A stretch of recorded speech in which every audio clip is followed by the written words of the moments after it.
Hey guys, this is Sarfe and welcome to my YouTube channel. तो अभी हम लोग देखने वाले हैं क्लास 10 का एक बहुत ही प्यारा सा क्वेश्चन जो आपके स्क्रीन पे है, और अभी हम लोग इसका क्वेश्चन का सॉल्यूशन देखने वाले हैं। क्वेश्चन क्या है देख लेते हैं। XY parallel to AC and XY divides triangular region ABC into two parts equal in area.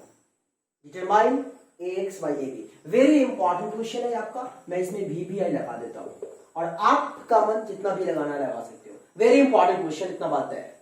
चलिए अब हम लोग इस क्वेश्चन का सॉल्यूशन देखते हैं। तो क्वेश्चन में जो हमारा कह रहा है XY parallel to AC and XY divides triangular region ABC into two equal parts of area। मतलब एक ट्रायंगल ABC की बात हो रही है। तो आइए हम लोग ड्रॉ करते हैं ट्रायंगल ABC। आप देख पा रहे होइएगा ABC। ABC हमारा यहाँ पे ट्रायंगल है जिसमें हमारा क्वेश्चन क्या कह रहा है, XY पैरेलल टू AC।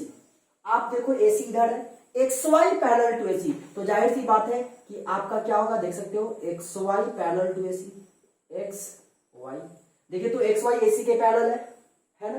चलिए अब भी क्या कह रहा है क्वेश्चन में, थोड़ा सा और इसको अच्छे से बना देता हूं क्योंकि इक्वल एरिया भी कह रहा है। थोड़ा सा यहां पर ड्रॉ कर दीजिए क्योंकि इक्वल एरिया भी लगना चाहिए आपको। ये मान लीजिए X है, ये Y है।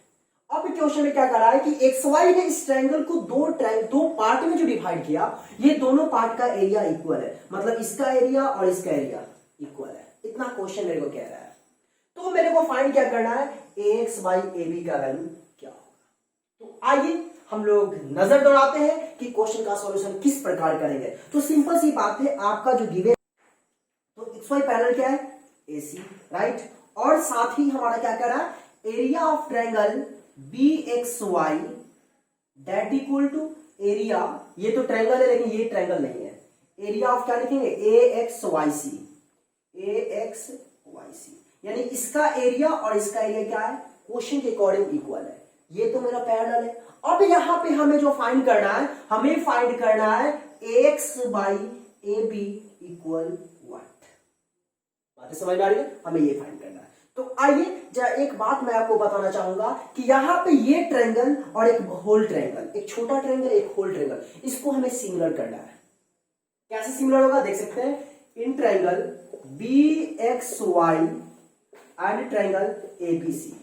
आप देख पा रहे हो यहां पे दो ट्रायंगल की बात हो रही है, BXY एंड ट्रायंगल ABC। अब यहां पे जरा गौर फरमाओगे, एंगल B तो आपका कॉमन होगा क्योंकि सिमिलर के लिए हमें दो क्राइटेरिया चाहिए, एंगल। तो आप देखो इस ट्रायंगल की बात कर रहा हूं, एक होल ट्रायंगल की बात कर रहा हूं। तो ये छोटे वाले ट्रायंगल में B और बड़े वाले ट्रायंगल में AB, यानी angle B equal angle B common कह सकते हैं। बेशक angle B equal angle B common, कोई दिक्कत नहीं। दूसरा जो हम पता करें क्या, कि आप देख सकते हो XY AC के पैरेलल है, तो जाहिर सी बात है कि ये एंगल इक्वल टू ये एंगल होगा, या आपका ये एंगल भी इक्वल टू ये एंगल। लेकिन हमें ट्रायंगल को सिमिलर करने के लिए सिर्फ दो क्राइटेरिया चाहिए। तो मैंने ऑलरेडी एक ले रखा है, एंगल बी कॉमन, तो आप ये एंगल इक्वल टू ये एंगल ले लीजिए, आइदर ये एंगल इक्वल टू ये एंगल ले लीजिए। तो आइए मैं ये एंगल लेता हूं, angle BXY that equal to angle BAC। Reason क्या होगा, कॉरेस्पॉन्डिंग एंगल। देख सकते हैं ये पैरेलल है तो ये ट्रांसवर्सल लाइन होगा, इसके ऊपर का एंगल और इसके ऊपर का एंगल। आपने देखा होगा, पढ़ा होगा बचपन में कि ये पैरेलल लाइन है और ये ट्रांसवर्स करती हो, तो इसके ऊपर का एंगल और इसके ऊपर का एंगल कॉरेस्पॉन्डिंग एंगल के कारण इक्वल होता है। तो यहां पर लिखेंगे क्या, due to corresponding angle, angles. Clear है। और दो क्राइटेरिया जब आ गया तो हम लोग सिमिलर कर सकते हैं। तो यहां लिखेंगे क्या, बाई AA सिमिलरिटी, और A सिमिलरिटी से हमारा क्या होगा, ये ट्रायंगल सिमिलर हो जाएगा। Triangle BXY is similar to triangle ABC। बातें क्लियर है ना। चलिए, और एक थ्योरम हम लोगों ने बचपन में कहीं पढ़ा था कि याद रखिएगा, एक ट्रायंगल ये है और एक ट्रायंगल ये है, इसका नेम कर देते हैं ABC, इसको कहते हैं DEF।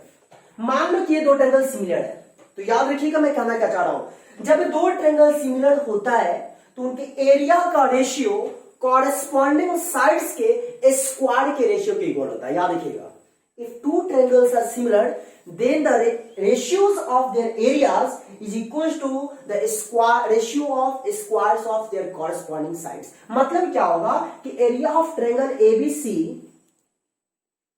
By area of triangle DEF, मतलब इसका एरिया बाई इसका area, that equal AB square by क्या होगा D square equal BC square by EF square और that equal AC square by DF square. बातें समझ में आ रही है? मैं यहां पे कहना क्या चाह रहा हूं कि जब भी दो ट्रायंगल सिमिलर हो तो उनके एरिया का रेशियो कॉरस्पॉन्डिंग साइड्स के स्क्वायर के रेशियो के इक्वल होता है। इस बात को हमेशा याद रखिएगा। तो जरा गौर फरमाइएगा, ये ट्रायंगल और होल ट्रायंगल हमारा सिमिलर हो गया, तो ऑब्वियसली हम कह सकते हैं क्या कि area of triangle B X Y by area of triangle ABC equal क्या होगा, हमें रिलेशन चाहिए एएक्स और एबी में। तो आप देख सकते हो, हम इसको लिख सकते हैं बी एक्स का स्क्वायर, क्योंकि पहले ट्रायंगल बी एक्स वाई है, तो बी एक्स का स्क्वायर बाई पूरा एबी का स्क्वायर। छोटे वाले ट्रायंगल है बी एक्स, तो बड़े वाले ट्रायंगल में क्या होगा एबी बाई एबी का स्क्वायर। लिख सकते हैं कि नहीं लिख सकते हैं? और भी इक्वल टू आप लिख सकते हैं बी वाई का स्क्वायर बाई बी सी का स्क्वायर, फिर लिख सकते हैं एक्स वाई का square by A C square. But हमें इससे और इससे कोई रिलेशन नहीं लेना है, हमें रिलेशन चाहिए B X square by A B square. क्यों? क्योंकि बी एक्स और ए बी ही, हमें तो ए एक्स और ए बी चाहिए, तो ए एक्स ए बी हमारा इसी साइड है ना, तो इसी से रिश्ता लेंगे। और कैसे लेंगे अभी हम लोग देखने वाले हैं। यहां दिख रहा है, चलिए अब जरा गौर फरमाइएगा, area of triangle B X Y आप देख पा रहे हो by area of triangle ABC जो देख पा रहे हो, ये एरिया ऑफ ट्रायंगल एबीसी जो होगा, आप गौर फरमा सकते हो इस बी एक्स वाई का डबल होगा कि नहीं होगा। आप देखो तो, क्योंकि बी एक्स वाई और ए एक्स वाई सी ये एरिया और ये एरिया इक्वल है, तो जाहिर सी बात है वैसे हम कह सकते हैं कि बी एक्स वाई का जो एरिया होगा इस पूरे ट्रायंगल, मतलब बी एक्स वाई का जो एरिया होगा इस पूरे ट्रायंगल का हाफ होगा, यानी कि पूरा ट्रायंगल जो होगा इसका डबल होगा। तो आप जरा गौर फरमा सकते हो, इस एबीसी के बदले में मैं लिख सकता हूं 2 into area of triangle B X Y. दिख रहा होगा? चलिए लिख सकते हैं कि नहीं लिख सकते, एक बार पहले कंफर्म हो जाओ। मैंने एबीसी को लिखा क्या बी एक्स वाई का डबल, राइट, दैट इक्वल क्या B X square by A B square. Clear है? अब जरा गौर फरमा सकते हो, बी एक्स वाई से बी एक्स वाई कैंसिल हो जाएगा, राइट। चलिए अब क्या बच गया, मैं इसको थोड़ा इरेज कर देता हूं। अब मेरे को जो बच गया मैं उसको लिखूंगा, फिर उसके बाद रिजल्ट ऑब्टेन करूंगा।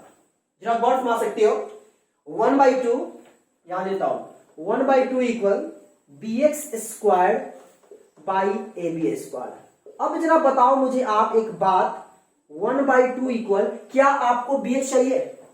क्या आपको बी एक्स चाहिए यहां पे? नहीं, क्योंकि मेरे को एक्स चाहिए। तो आप बताओ इस बी एक्स स्क्वायर को क्या लिख सकते हैं? बी एक्स स्क्वायर लिख सकते हैं ए बी माइनस एक्स का whole square. B X square को, इतना का स्क्वायर को लिख सकते हैं पूरे A B minus A X. तो मैं इसको लिख सकता हूं क्या, A B minus A X का whole square by A B whole square. Clear? लेकिन हमें चाहिए क्या, A X by A B. तो आइए देखते हैं, तो 1/2 इक्वल, इसको पूरे होल स्क्वायर भी लिख सकते हैं A B minus A X by A B का होल स्क्वायर, ऐसा होगा पूरा होल स्क्वायर। 4 स्क्वायर देख सकते हो, 4 स्क्वायर बाई 5 स्क्वायर, इसको नहीं लिखा जा सकता है 4/5 का होल स्क्वायर, वैसा ही तो लिखे हैं, इसका स्क्वायर बाई इसका स्क्वायर पूरे का होल स्क्वायर। चलिए अब ये स्क्वायर जो देख पा रहे हैं, स्क्वायर जब इधर आएगा तो क्या हो जाएगा, रूट में आ जाएगा, तो 1/√2, 1 का स्क्वायर रूट तो 1 होता है, 2 का स्क्वायर रूट 1/√2, दैट इक्वल। अब इसको हम क्या अलग अलग कर सकते हैं, अलग अलग in the sense A B by A B minus A X by A B. आप देख सकते हो कैंसिल हो जाएगा 1 टाइम्स। मेरे को तो A X by A B चाहिए, तो minus A X by A B है, इसको इधर ले आओ, A X by A B that equal, यहां 1 है यहां 1/√2 हो जाएगा। जब इसका हम लोग एलसीएम लेंगे तो √2 एलसीएम, तो √2 माइनस 1, और मेरे को ax बाई ए बी का जो वैल्यू आया वो क्या आया, √2 माइनस 1/√2, और ये हमारा आंसर हुआ। कभी कभी आप ये भी देखे होइएगा, नहीं दिख रहा कोई बात नहीं है, मैं यहां लिख देता हूं X by A B equal √2 minus 1 by √2 दिख रहा होगा। चलिए इतना आंसर हुआ, ये आप कर सकते हो। कहीं कहीं क्या होता है कि नीचे में √2 नहीं रहता है। एक आपका ये आंसर हो गया, यहां पर हम छोड़ सकते हैं, लेकिन कभी कभी आप बुक में देखोगे क्या ये आंसर नहीं होता, कुछ और आंसर होता है। तो कुछ और आंसर लाने के लिए क्या करेंगे, आप इसको रेशनलाइज कर दो, क्योंकि आपने बचपन में पढ़ा था कि डिनोमिनेटर में रूट जनरली नहीं रहता है। तो आप ऐसा करो, इसको भी हटा दो ना रूट, क्या दिक्कत है। जब इसको रूट हटाओगे तो कुछ ऐसा लिखोगे √2 minus 1 by √2 into √2 by √2। Clear है। अब √2 को दोनों से मल्टीप्लाई करेंगे, क्या आएगा मेरे को √2 इंटू √2 2 और √2 माइनस 1, √2 को माइनस 1 से मल्टीप्लाई करें √2, अब बाई √2 इंटू √2 2। ये आपका आंसर होगा, यहां भी छोड़ सकते हो। उम्मीद है बातें समझ में आई। चलिए एक छोटा सा क्वेश्चन और देख लेते हैं, फिर इसके बाद देखा जाए। तो फाइनली बोर्ड रख चुका है और आपके सामने सेकेंड क्वेश्चन स्क्रीन पे है और देखना है कि सेकेंड क्वेश्चन का सॉल्यूशन कैसा होगा। तो गौर फरमाइए, ABC is a right angle at C. ABC एक राइट ट्रायंगल है जो कि सी पर राइट एंगल है, right. Let BC equal A, CA equal B, AB equal C and let P be the length of perpendicular from C on AB. Prove that CP equal AB and second one is 1 by P square equal 1 by A square plus 1 by B square। बहुत ही शानदार question है और शानदार तरीके से इसका solution भी होने वाला है। तो कंडीशन है कि हमारे साथ बने रहिए और बिल्कुल आंख लड़ाए हुए रहिएगा, आंख जमाए हुएगा कि कैसे क्वेश्चन का सॉल्यूशन किया जाता है। आइए देखते हैं। तो सबसे पहली बात एबीसी की बात हो रही है और एबीसी क्या है, राइट एंगल ट्रायंगल है। तो हमें सबसे पहले एक राइट एंगल ट्रायंगल बनाना पड़ेगा, मतलब ट्रायंगल का ऑपरेशन करना पड़ेगा। तो हमने यहाँ पे राइट एंगल ट्रायंगल बनाया, लेकिन क्वेश्चन में कहां पे राइट एंगल है आप देख सकते हो, राइट एंगल एट सी पे राइट एंगल है। तो जाहिर सी बात है इसको हम सी नाम देंगे और जो बच गया उसको आप नाम दे सकते हो। ये आपका ए हो जाएगा, ये आपका बी है, या तो ये ए हो जाएगा तो ये बी हो जाएगा। क्लियर। उसके बाद क्या कर रहा है, लेट बीसी इक्वल स्मॉल ए। बीसी क्या है, स्मॉल ए, तो बीसी आपका ये है तो ये आपका स्मॉल ए हो गया। फिर क्या कर रहा है, सी ए इक्वल बी, सी ए यहां है तो सी ए इक्वल बी। क्लियर है। फिर क्या कर रहा है, ए बी इक्वल सी, तो ए बी इक्वल स्मॉल सी। बातें समझ में आ रही है। ये पूरा ए है, ये पूरा सी है और ये पूरा बी है। क्लियर है। अब हमें सॉल्व करना है, आगे फिर पढ़ लेते हैं क्या कर रहा है। Let P be the length of perpendicular from C on AB। C से AB पर परपेंडिकुलर है, तो C यहां है, AB यहां है, तो C से परपेंडिकुलर ड्रॉ करना है। आप देख सकते हो ये परपेंडिकुलर है जिसका लेंथ क्या कर रहा है, P कह रहा है। क्लियर। इसका नाम दे दीजिए आपका ये D है। तो क्या कर रहा है, let P be the length of perpendicular from C on AB, then prove that CP equal AB। तो फर्स्ट ऑफ ऑल आपको प्रूव करना है CP इक्वल AB। देखिएगा कितना शानदार तरीके से बनाने वाला हूं। तो CP इक्वल AB हमें जो प्रूव करना है, तो CP इक्वल AB प्रूव करने के लिए क्या करेंगे, गौर माना ऑलरेडी आपका ACB क्या है, एक राइट एंगल ट्रायंगल है। तो आइए इस राइट एंगल ट्रायंगल का एरिया फाइंड करते हैं। तो एरिया ऑफ ट्रायंगल ACB, जब भी राइट एंगल ट्रायंगल होता है तो राइट एंगल ट्रायंगल का area 1/2 into base into height. तो 1/2 इंटू बेस आपका हो गया BC इंटू हाइट क्या हुआ आप देख सकते हो, हाइट हमारा AC। क्लियर है। अब आप देख सकते हो area of triangle ACB equal 1/2 into BC कितना हुआ, BC स्मॉल है, इंटू AC कितना है आपका स्मॉल बी। इक्वेशन 1। क्लियर है आपका, यहां पे इक्वेशन 1 बना। अब चलते हैं फिर पुरानी बात, गौर फरमाइएगा CD AB पर परपेंडिकुलर है। CD किस पे परपेंडिकुलर है, AB पर। जब CD AB पर परपेंडिकुलर है तो आप समझ सकते हो कि एरिया ऑफ ट्रायंगल ABC हम जब फाइंड करेंगे, एरिया ऑफ ट्रायंगल ABC जब फाइंड करेंगे तो 1/2 इंटू बेस इंटू हाइट, तो बेस हमारा AB हो जाएगा,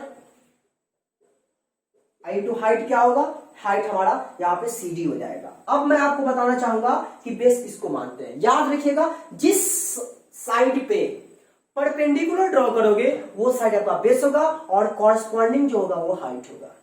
तो यहां से इस पे परपेंडिकुलर है तो जाहिर सी बात ये बेस होगा और ये हाइट। क्लियर है। चलिए अब यहाँ पे वैल्यू हम जब पुट करेंगे तो area of triangle ABC equal 1/2 into A B हमारा क्या है, A B small C, into C D क्या है, आप देख सकते हो सी डी हमारा पी है। क्लियर? इक्वेशन 2 मान लो।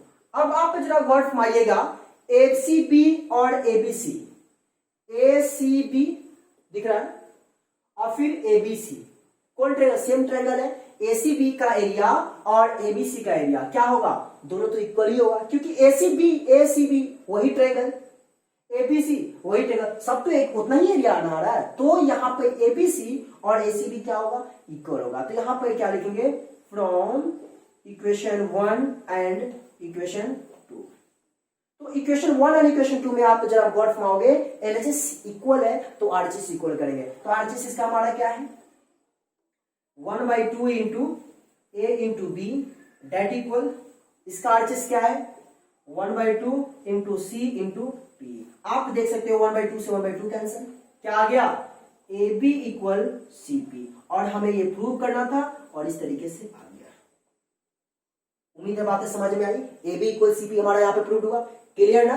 चलिए, तो ये तो हमारा प्रूफ हो गया। अब हमें प्रूव करना है क्या, 1/p square equal 1/a square plus 1/b square. क्या करेंगे, मेरे को तो आ गया A B equal C P. तो याद रखिएगा यहां पे हमें जो आया है A B equal C P इतना आया है, और हमें लाना क्या है 1/p square equal 1/a square plus 1/b square, 1/b square, right. तो जरा सोचिए यहाँ पे सब में स्क्वायर है, और स्क्वायर वहां होता है जब राइट एंगल की बात होती है, और जब राइट एंगल की बात होती है वहां पे हम पाइथागोरस थ्योरम अप्लाई करते हैं, है कि नहीं? कौन सा अप्लाई करते हैं, पाइथागोरस थ्योरम। तो आप जरा गौर फरमाओ, यहां पर लिख दो squaring both side, squaring both sides we get. जब हम स्क्वायरिंग दोनों साइड करेंगे तो इसका स्क्वायर करेंगे तो क्या होगा, ए स्क्वायर बी स्क्वायर, समझ में बात आ रही है? और इसका स्क्वायर करेंगे तो क्या होगा, सी स्क्वायर पी स्क्वायर। इतना होगा कि नहीं होगा, बातें समझ में आ रही है? चलिए, यहां पे लेकिन लाना है क्या मेरे को 1/p स्क्वायर, यहां पी स्क्वायर है, तो क्यों ना मैं इस पी स्क्वायर को इधर ले आता हूं, तो क्या होगा 1/p स्क्वायर इक्वल सी स्क्वायर, और इस ए स्क्वायर बी स्क्वायर को इधर ले आता हूं, तो क्या होगा ए स्क्वायर बी स्क्वायर। बातें समझ में आई या नहीं? देखिए फिर से क्रॉस मल्टीप्लाई करोगे तो क्या आ जाएगा, ए स्क्वायर बी स्क्वायर को 1 से तो ए स्क्वायर बी स्क्वायर, और इस पी स्क्वायर को सी स्क्वायर से मल्टीप्लाई करेंगे तो मेरे को सी स्क्वायर पी स्क्वायर आ जाएगा। बातें समझ में आ रही है? चलिए, अब जरा गौर फरमाइएगा 1/p स्क्वायर इक्वल, इस सी स्क्वायर कहां है फिगर में, देखिए सी तो आपका हाइपोटेनस है, तो इस सी स्क्वायर को लिख सकते हैं बी स्क्वायर अब प्लस ए स्क्वायर, लिख सकते हैं कि नहीं लिख सकते हैं, बेशक। तो इस सी स्क्वायर को क्या लिखेंगे, A square plus B square by A square B square. अब यहाँ पे हम क्या करने वाले हैं, गौर फरमाना, इसको सेपरेट करने वाले हैं। जैसे कि आप बचपन में कहीं पढ़े होइएगा 4 + 5/6 है, तो इसको क्या लिखेंगे 4/6 + 5/6, पढ़े थे ना बचपन में, ऐसा लिख सकते हैं। वैसे ही हम यहाँ पे क्या करने वाले हैं, A square by A square B square plus B square by A square B square. Clear है? अब यहाँ पर देखिए कट्टम कुटिंग कर रहे हैं, ए स्क्वायर से ए स्क्वायर कट्टम कुटिंग, बी स्क्वायर से बी स्क्वायर कट्टम कुटिंग। फाइनली हमें जो रिलेशन आया 1/p स्क्वायर इक्वल क्या आया 1/b square plus 1/a square. तो इसको आप चाहो तो ऐसा भी लिख सकते हो 1/p square equal 1/a square plus 1/b square, और इस तरीके से आपका ये भी रिजल्ट आ गया। और मैं लिख देता हूं प्यार से PROVED। उम्मीद है बातें और कॉन्सेप्ट सारी चीजें क्लियर हुआ होगा। क्लियर हुआ तो प्लीज दिल से वीडियो को लाइक करिए, दोस्तों को भी शेयर करिए, और साथ ही चैनल पर नए हैं तो सब्सक्राइब का बेल आइकन को प्रेस करिए। कोशिश यह करिएगा कि मैं यहाँ पे एक और दो क्वेश्चन जो मैंने सॉल्व किया है, ये दोनों क्वेश्चन बेहद इंपॉर्टेंट है, और आप इसको देखने के बाद खुद से बनाइएगा और कोशिश करिएगा कि हम जो कॉन्सेप्ट अप्लाई किए हैं उस कॉन्सेप्ट को आप समझना है एंड देन फॉलो करना है। ओके, तो आज के लिए इतना ही। Thank you.